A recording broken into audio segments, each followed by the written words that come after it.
श्री हरिहर नमस्तुभ्यम ओम Sai channel को आपण मानक हार्दिक स्वागत। चलतु आज गणपति बाबांकर विसर्जन करवा।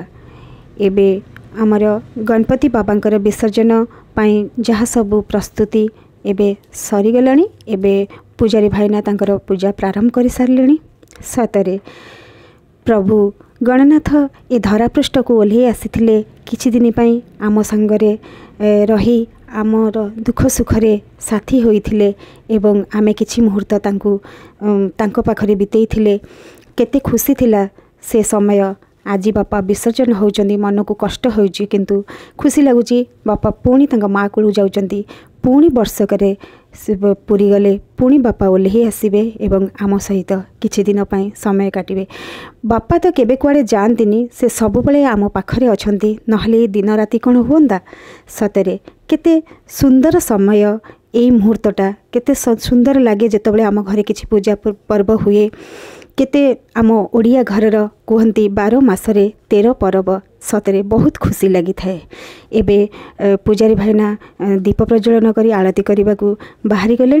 आमे आसंतु एठी समस्ते आरती करि नेबा।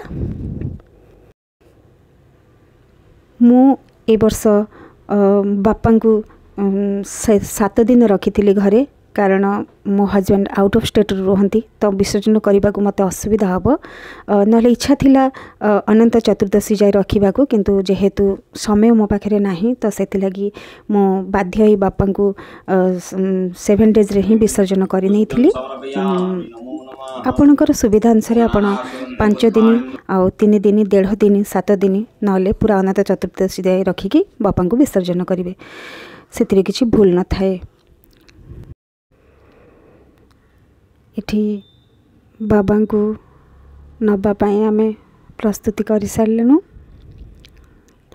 इठी देखंतु गोटे लाल चुन्नी रे मो मोदक फल को बांधी देइची, कारण गोटे भाव थाए जे बाबा गला बेले खाली हाथ रे जीवेनी बोली, तो आमे किछि श्रद्धार सहित तांको हाथ रे किछि ना किछि देई थाउ, गोटे फल हो पछे दे थाउ। तेणुक मो गोटे मोदक आ फल बांधी देइची। बाबा बाटर गला बेले काले भोक लागिबो, तो यही भाव में मु बांधी देइची। एठी ओम बाबा को उठे साराणी एवं आमे नेकी जाउछु। हाँ, एठी मु गंगा जल आ पुष्प बिंची बिंची जाउची, कारण पवित्रता पाई मु सकाळु उठी पूरा ऊपर फ्लोर रु तळ जाय झाड़ू करी नै थिली।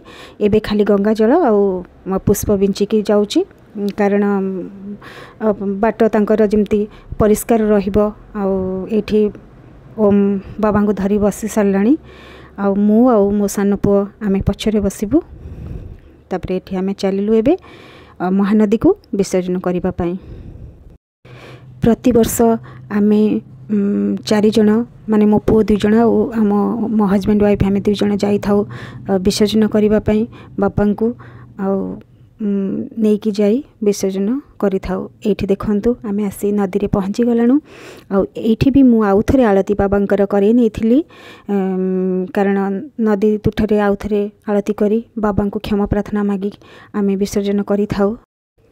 जदि आम द्वारा किछि भूल हेथिबो, किछि त्रुटि हेथिबो, आमको क्षमा करंतु एवं आमको एतिकी आशीर्वाद करंतु एवं एतिकी कथा दे जांतु। पुणी आगामी वर्ष को आपण पुणी हसी खेली आम घर को आसबे एवं आपणकर आशीर्वाद आमको देबे। एया मनरे विश्वास आउ भरोसा रखी बाबा को दीपद कही पुणी बाबा को आमे विसर्जन करि थाउ। हाँ, एठी ओमर जिद्दी थिला जे मो बाबा को विसर्जन करिला बेले पूरा भितर को माने टिके भितर को जाएगी मु गाधेबी और बापा को विसर्जन करी, किंतु नदी रे बहुत पानी थिला, जोटा कि मते ठीक लागिलानी, डर लागिला, कारण बहुत जोरे शिउली हेची आ पानी भी बहुत अच्छी। तो सेठी लगी मु ताको मना करि देइथिली। आ सेठी बसिकी पाहाच ऊपर तो बसिकी बाबा को धीरे किना नहीं विसर्जन करिथिला। तो देखंतु बहुत पानी अच्छी, जो कि पॉसिबल हैलानी ता भीतर को जीवा पाई। आ सेठी बसिकी धीरे किना ऊपर बहुत खसड़ा थिला, पाद स्लिप करूथिला, तो जाई हो नथला भीतर को। तो से भी छोट छुआ भितर को गले काले पाद खसीज कौन हम तो डर लगुला से ऊपर विसर्जन करदे। हाँ मुझे आपन को कही विसर्जन पर आम गोटे जगह को आपण मान को नहीं जी आ से जगहटा हूँ ये आम जाऊे ये हूँ प्रभु धवलेश्वर पीठ। धवलेश्वर पीठरे प्रतिवर्ष मु विसर्जन बाबा को करी थाए एवं आसी थाए प्रभु महादेव को दर्शन करने। आसतु ताले महादेव को दर्शन करवा।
आमे धवलेश्वर पीठरे आसी पहुँची गलु। एबे आमे एठू किछि प्रसाद नबु। मो फ्रुट्स किछि घर नहीं आसी नड़िया कदली आ जल अभिषेक पाई पंचामृत नहीं आसती। एठू खाली किछि प्रसाद नहीं कि आमे पूजा प्रारंभ करिबु। एठी आगरु भितरे प्रभु धवलेश्वर जो गर्भगृह अच्छी ता भितरे आमे समस्ते पूजा करूँ।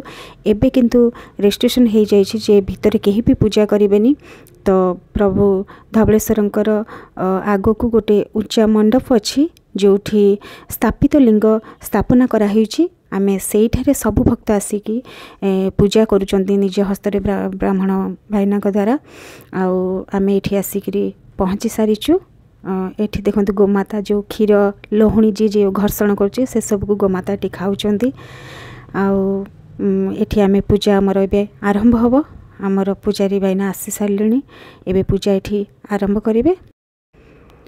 आमे भितरे जाई प्रभु धवलेश्वर को दर्शन करिथिलु कारण समस्त को दर्शन करिबा पई अनुमति अछि किंतु ता भितरे पूजा केही करि परिबे नाही। तो ता भितरे जाई मे दर्शन करी आसीथिलु। तापरे एठी आमे पूजा प्रारंभ करिथिलु।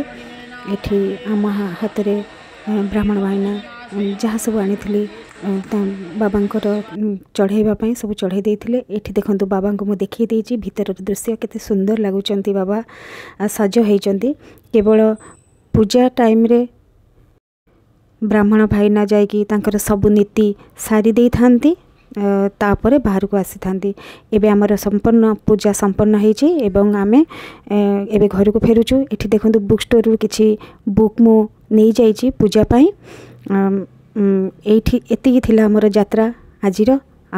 मोर भिडियोटी जदि आपण मन भल लागिथिबो तले सब्सक्राइब करिवे, लाइक शेयर कमेंट करबा आदौ भूलिबेनी। रहिली श्री हरिहर नमस्तुभ्यम।